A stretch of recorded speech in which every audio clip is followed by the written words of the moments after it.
So any children? No? I'm not that scary. All right, so when this happens, then you all get the children's sermon. Okay, so how many of you have ever heard the word hangry?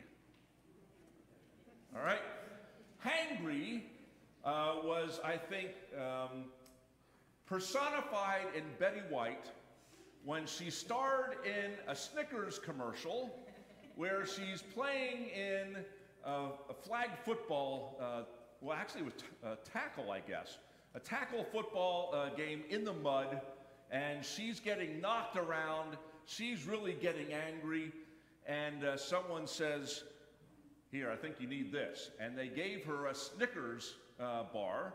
She started eating, and she was fine. And I forget who she turned out to be, but she changed from Betty White to whoever it might have been.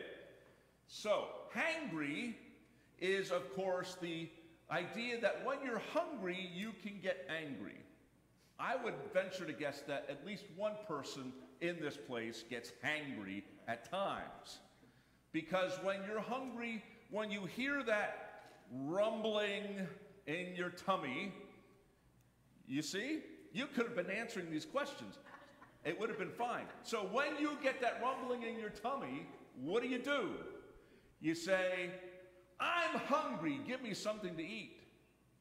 But did you know that you can also have the same reaction when you get thirsty? Oh yeah. So, and actually, in fact, back another commercial for High C, this is for the older people. When you're really thirsty, who jumps through the wall? The High C guy, and he goes, "Oh yeah." Hey?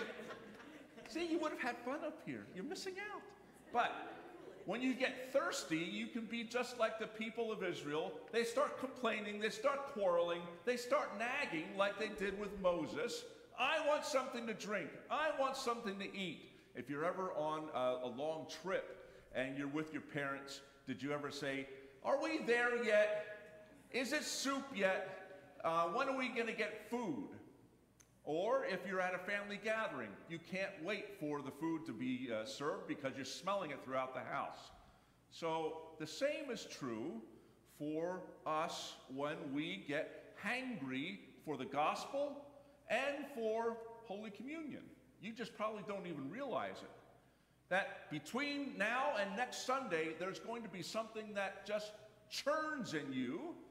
Maybe it's your stomach, maybe it's just a feeling that you have where you can't wait to get back to church to hear God's word. Well, the good news is you don't have to wait that long because you have the Bible. So if you get hangry, you can go to God's word. And you don't have to worry about becoming thirsty because you have baptism.